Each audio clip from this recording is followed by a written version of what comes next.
Go into your room, that's right. Sit on that fat of yours and do nothing but listen to records. So here we are. So I'm with two old friends here who are now distributing Lyra cartridges in America. And why don't you introduce yourselves to everybody, yourselves? Shane? And Canada.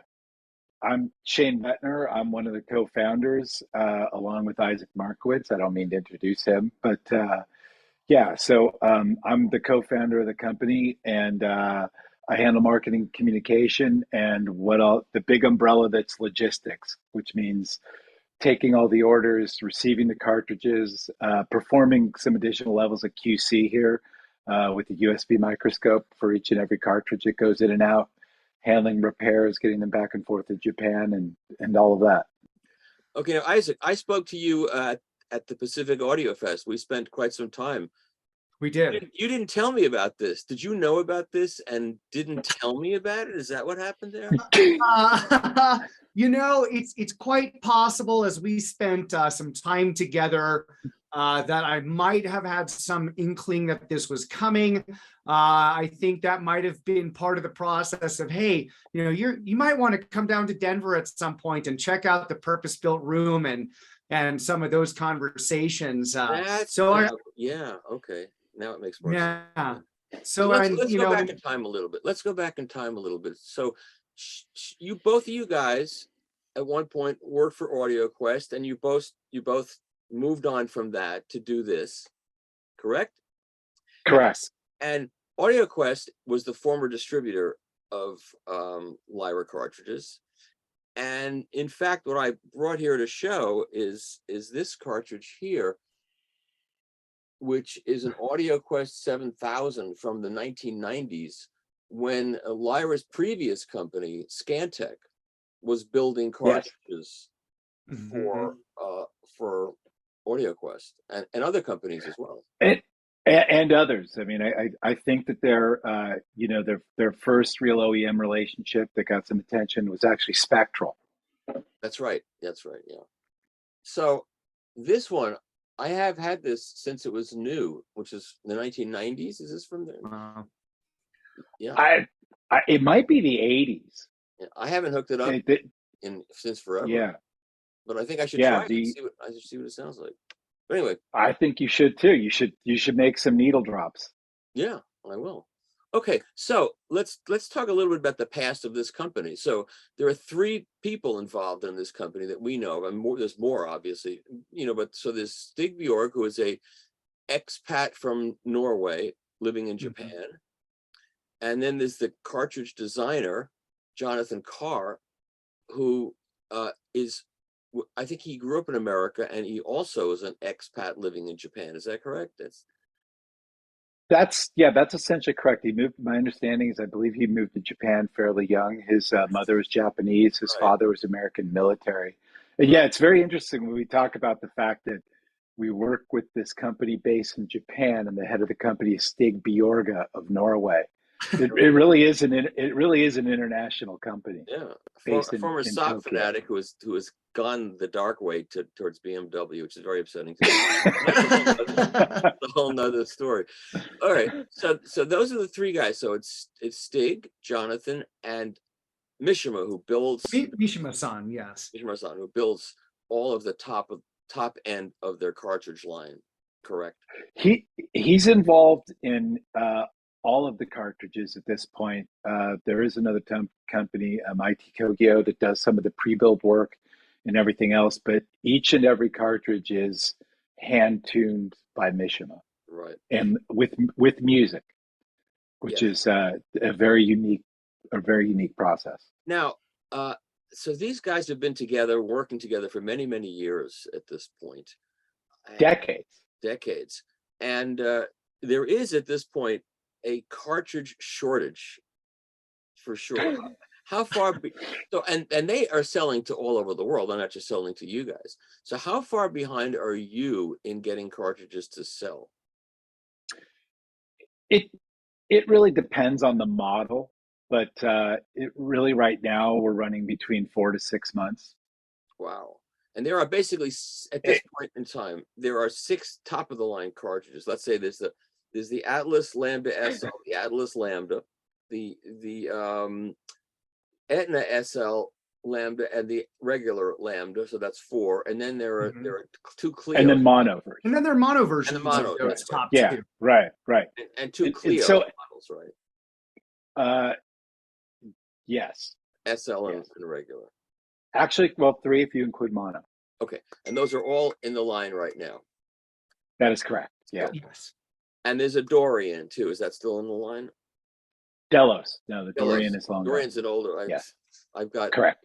Okay. We go too far back. Right. I go too far And then back. there- And there was an Yeah. art. I got too and far there was an back art- with everything, but that's almost it. So, are there plans for newer cartridges that will be maybe easier to build or built by other people at this point? Absolutely.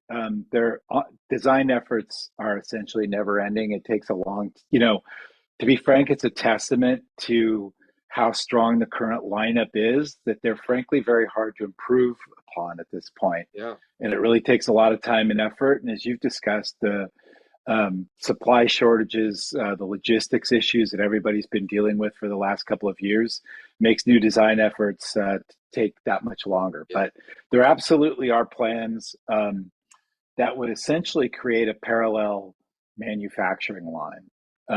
That would mean that Mishima would be able to focus on Etna and Atlas, and then, down the road, newer high-end designs.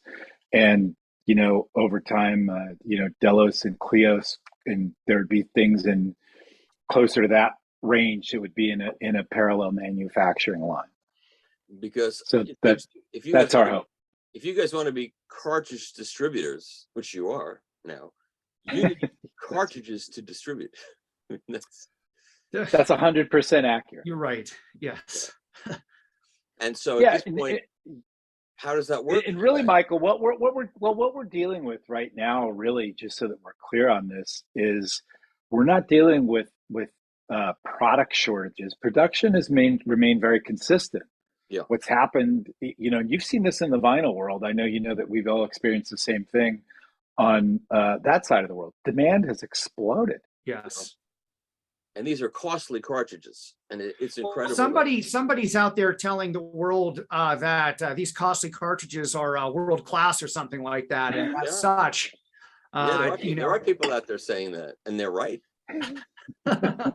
And so, a huge part of this, right, is helping people to manage expectations. And I don't mean that in a pejorative sense, but, a huge part of what makes Lyra special is that Mishima-san builds most of these by hands, fine tunes every cartridge. And that is a huge part of the story, and making sure that the people are there, in this case, MIBS, us, to explain the story, to help people understand the context of why it takes so long, and that it isn't a shortage, it is demand, it's how they're built, right? And then to make sure that the appropriate dealers who are going to be there to install these and ensure the type of experience that you've had. Because I think a huge part of what has distressed me in my journey, for 20 something years in hi-fi as an amateur, 12 or so years as a professional, is expensive stuff set up poorly isn't special. And worse. And right. And I got to tell you, when I was a teenager, I got a lot of joy out of cheap ortophones that brought tremendous musicality to me on an old Oracle Delphi Mark IV, for example.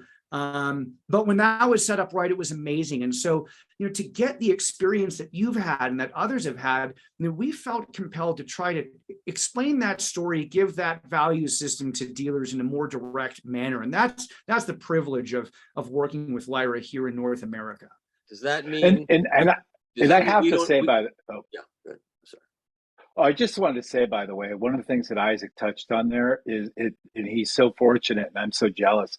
He grew up in a household that had an Oracle in it. I got into hi-fi in my teens and then early 20s, and I'd go to hi-fi stores and drool and dream.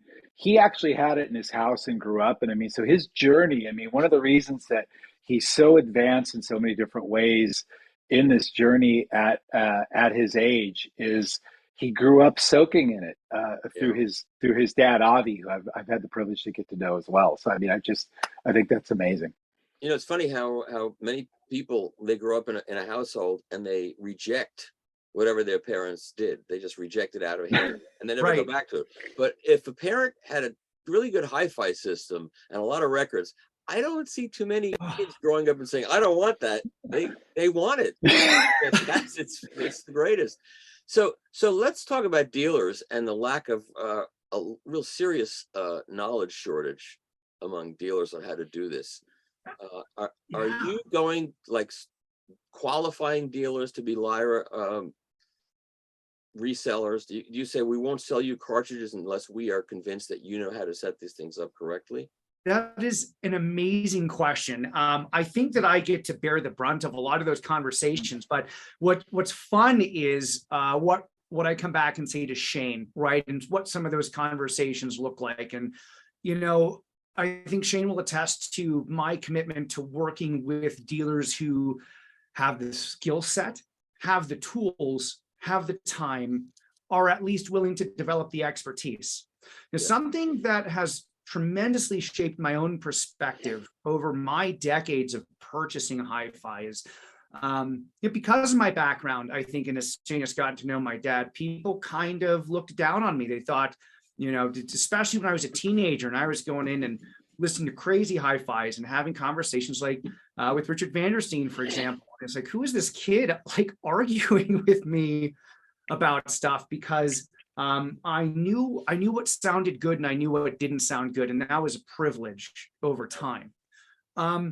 Nobody's perfect, Michael, and I think this is really important. What I care about is the journey, and I'm tired of some of the holier than thou relationships that people have developed. You know me pretty well, although maybe you and I haven't been on camera together. You might not have interviewed me formally. You've gotten to know me over almost 5 years, 6 years now. I'm a crazy guy, right? By 35, I'd had purchased with my own money CH Precision and stuff like that, because I was dedicated to making this a lifelong journey. And I care about growing and nurturing people. So, you know, if you're in this because you want to flip something really quick, that's probably not going to be a good fit. If you are interested in investing time and you want to pay attention and you are dedicated to investing in that skill set, we want to help you, because I love sharing that knowledge and that journey. That is what got me here, because it's how my dad and I bonded over time. Now, how far do you go in terms of teaching? Are you requiring people to know how to use a digital microscope to set SRA or some software program that I'm not familiar with because they don't want to give it to me to review for some reason? Or how far do you go? A oscilloscope to set up, or a phosgometer? I mean, how far do you go? Well, one of the things that Isaac said, so first of all, there was an established dealer network. It's, we're not starting from scratch and signing all these people Never up. use the word scratch when we're talking about this subject. Exactly. From the ground up. Okay. A big part of this is getting in touch with everyone in the dealer network, the people we know, the people we don't know, and finding out more about how they're approaching it and taking it as a learning experience. But as a company, and why I started a company with Isaac, and why we're such a good fit as partners, and why we're such a good fit for Lyra, is I think a lot of people, Lyra would be a very straightforward brand to import and distribute in terms of the demand being there if you wanted to simply grab cartridges and funnel them into a dealer network. What makes Isaac so special and such a tremendous partner for me, for Lyra, and for the dealer network is he is somebody who has always pioneered performance sales. He's not just somebody who sells, he's somebody who teaches other people how to sell and sell effectively through education. He's been a real pioneer in education platforms, and the way that we worked together previously in tandem was he's a dynamic performer, presenter, and educator like I've never seen. And it's just been one of my joys in helping create and craft and execute the materials that support him while he does that. And that is what we really want to bring to a dealer network. We don't want to just funnel the products. We want to impart the knowledge, the history, setup, and all of that. When because Mikey, you and I go back pretty far with setup. I mean, you've helped me become, to the degree of expertise I've achieved today is because Mikey, I just got a 4-point. I'm doing this, I'm doing that. I mean, remember, I'd literally be on the phone with you.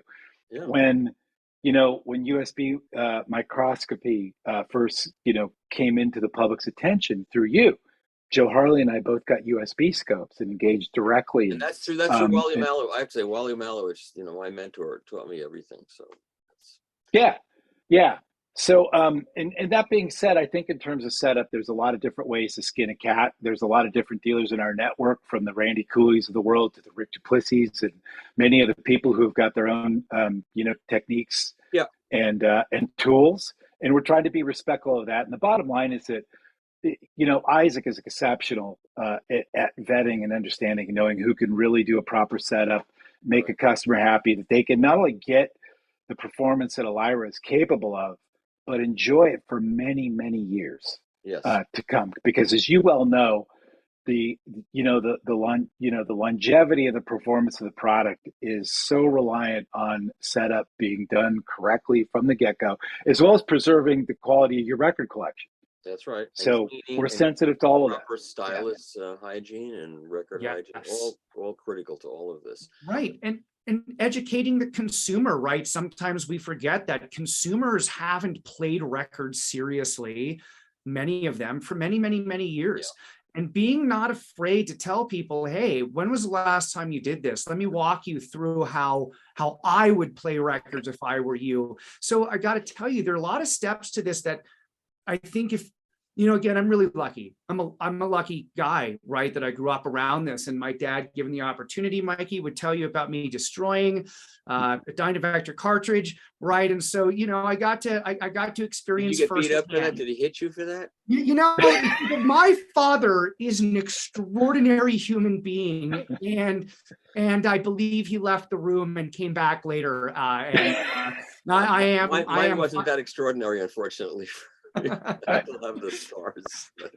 So the stories are what make it great. And so, all joking aside, right, that experience has taught me, oh my goodness, what is a nude cantilever? What is the experience that somebody might have with the nude cantilever in a boxless cartridge design? And these are things that this group, us, sometimes we take for granted. Many of your viewers take for granted, but not everybody has had that experience with. And I find a lot of joy in sharing those experiences and being the vessel for, hey, let me tell you about the time I almost lost my life as a child from doing something foolish. And let me tell you how I would do this myself.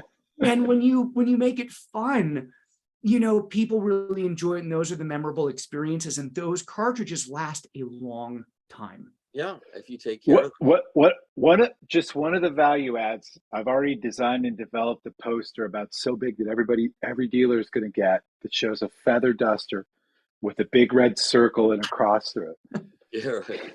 Or vacuum cleaner. Remember that for a while? There was a while when Harry Pearson was recommending that you use a vacuum cleaner to clean it. It really happened. Extra soft bristles on the attachment, I assume? Just the sucking would do it, would pull the dirt out.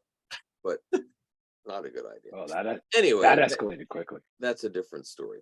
So so part of your QC is going to be to check the cantilever and stylus relationship to make sure it's not too far. Yeah, it's a really good visual way. We want to make sure that the cantilevers are straight, that the stylus is correctly attached, that it's looks to be in the proper range of being able to get an SRA that's in that desirable range that we're all focused on. I mean, as you well know, Styli have a way of leaving the cantilever while in a customer's care, and I don't know, 99 times out of 100, it just fell off. So at the The very cleaning least, I woman, could go it's back. the poor cleaning woman. She goes to Oh. everybody's house. It's the same woman. by the way. This is It is this just- is the joke. She is the greatest salesperson in the I know. history of I analog. was, I she is the queen of rebuilds. to this day, I put the Stylus guard on when I'm finished listening for the night or the day. I 100% put that important. Stylus guard on so I don't have an oops. And I think So it's many really- people lose those. It's crazy. A lot know. of people lose those. It kind You of blows should my not mind. lose it if you put it on every time you're finished listening. You don't Yeah. lose it. You only lose it if you But- never put it on. You take it after you have the cartridge set up. You just put it away or throw Yeah. it away. Yeah. But at the very least, later when a cartridge no longer has a stylus, I can at least point to and say, when I shipped it to you or your dealer, it absolutely had a stylus stylus. attached to it correctly. There's no ultimately. If this happens, it's always the person's fault, no matter what they say. It is always the consumer's fault. It is. It has to be. That's generally what we find in our inspection tools. Or once it gets back to Japan, when you hit it hard enough for that to happen, you could see fractures up the cantilever with the microscope. Yeah. If there's any stylus left, usually there isn't. But anyway, I think usually gentle But I'll tell you questioning. this, if you take care of it and do everything correctly, it will last until it wears out years later. Correct. Till the 100% stylus wears out. correct. Yeah. 100% correct. And the other thing that's important to say is if you take care of your stylus and don't let the dirt build up on it, because when the dirt builds up on it, between the heat and the dirt and the oil from your fingers that get in there and it hardens, you've got a different shaped stylus all of a sudden. And you're not Yes. going to get good performance out of it. And then you're going to wear the stylus and the records. But when a stylus wears, one of these extreme stylus profiles that you use, when it wears, it gets rounder. It will not ruin your records either. You'll just start. We have 10 Yeah. more minutes. You don't see that, right? Only I see that. No, I can You're see free that. video. That Yeah. popped up for me. Are you seeing that? Yeah. Okay. I do. Well, I I'm not see a upgrading. countdown. First of all, if we can't get this conversation done in 40 minutes, it's a bad thing. Anyway, so we all want to we're on the same page saying that if you take care of your stylus and keep it clean and use your stylus guard, these cartridges should be a good investment in your listening future and everything. Each and every one ships with SPT, the Stylus Performance Treatment, Yeah. which is the only approved treatment. It's safe, it's effective. Me personally, I get a quick brush back to front, very small amount of fluid with every side, every Right. record side. I do And too. it's real simple. A couple of brushes. As I let the platter slow down, that's more than enough time to dry, because that's another thing, is giving that the liquid time to dry. Yes. Otherwise, it kind of ends up like being a wet sponge that will actually attract gunk when it gets Yes. back into the groove want again.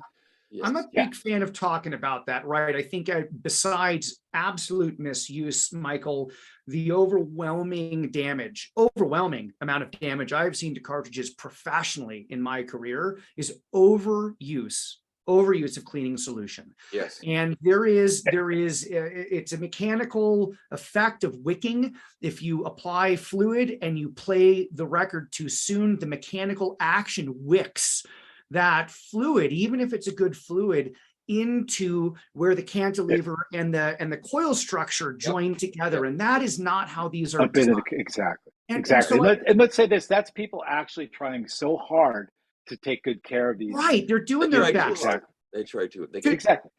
And so it's, those are the things I tell people. Just take a few moments, right? Go eat a cookie, right? In between sides, go refill your sparkling water or beverage of choice, right? And then play the next side. It's part of the experience. We play analog because it moves us. Yes. Now, so what? By the way, what does the name of your company mean? MIBS. It's like Isaac, the you came Beatles. up with that. I'm going to let you have that one. It was funny. We were debating. It's me and Isaac's company. That's exactly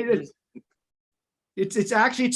It's just our names. We were trying to play with that, and it came out Markowitz, Isaac, Buettner, Shane. And we had this, fascination. We're both mid-mod kind of fans. I love the architecture. I love the design, love EAMS and stuff. And, we started a parent company called Industries. Distro becomes the mid-mod, distribution equivalent. So that's the fun of it. Okay, I like that. All right, so you've been doing this for how long now? A couple of weeks, a month? It was effective on 8/31. Yeah. Well, great. Well, Yeah. I think we now understand what this is about and what you guys are doing, and I think everybody now gets the picture and gets to know you a little bit through this. So I think we've said all we need to say at this point in time, and so thank you for giving me the time to talk with you guys, and I wish you a lot of luck in the future. I mean, vinyl's almost dead, but hopefully you'll make a living before it comes. Oh, it's funny. It's funny. People keep telling me that even though they double, triple, quintuple sales year after year. They don't get it. Yeah. All these Facebook pages, all the idiots on Facebook who post all this stuff. So I went out with a friend the other day, and people know me as an audiophile, right? Which is good and bad in the moments. And this person is almost apologizing to me. And, I only have a Crosley, please don't judge me. And I'm like, no. Are you kidding me? I'm like, first of all, thank you, just thank you for buying analog. Thank you for playing music on purpose, which is what I think audiophilia really boils down to. It's about doing it actively and not passively. Yep. And if you're really interested, then we can graduate from the Crosley. But I'm excited to see so many people buying analog and vinyl again. So I don't know how we'll survive the decline, Michael, but we'll figure it out. You'll struggle through, right? Yeah. Right. Well, listen. Well, and I'm really hopeful it's got at least a few years left, since I've planted the flag of most of my career between Intervention Records and this and the analog world. So, right. Oh, I wanted to show keeping fingers and toes crossed. Show people this. So this is an early Lyra cartridge, and I forgot what the model number of this one is, but this one had a removable body, so you could loosen 2 screws on the sides and play it. Now, was it a Sarugi? I don't remember, but you can see the earliest Lyra with the removable body was called the Sarugi, TSURUGI. So you and can play then it nude, and then put this back on when you were done. Wow. And tighten. And then the Lydian, Clavis, and Parnassus also had 2-piece bodies where you could remove the outer body and make it nude. This may be a Clavis DCT. That's what this might be. No, that's so funny, because I grew up with the Parnassus DCT, and we were chatting about that. That's what I got to listen to on an Oracle. To talk about a spoiled kid, right? Yeah, you had a Parnassus. That's a really nice. Now, I also wanted to show everybody this frivolous cartridge that I have here. This is an actual cartridge. This is a moving coil cartridge made by a company called Aperture, APATURE, Aperture. And this was their top of the line model. You see, it's white. And the name of this cartridge is the KOCE, KOCE. And KOC is an anagram for Coke. So this is real. This was their Coke cartridge. And they had 2 other models. They had a Maui blue and a Panama red. Those are the 3 models in the cartridge line. Is there a joke there? I don't get it. No, it's true. It's true. That's hilarious. What, they didn't have a Pineapple Express? Yeah. No, this is before their time. And I should probably hook this up and see what it sounds like. It's amazing. I have no stylus guard for this, and it's still intact, which is amazing. Just goes to show you that how you treat your cartridges has a lot to do with how long they last. That's right. Somebody came to me just last week, Michael, with a Lyra Lydian, which I had never seen in the wild. Yeah. And he was looking for a rebuild. And I mean, one of the most remarkable things about Lyra, aside from just continually pushing the pure performance envelope and really establishing the state of the art the way that they do, their customers treat these things like heirlooms. Yeah. They hold on to them, and yeah.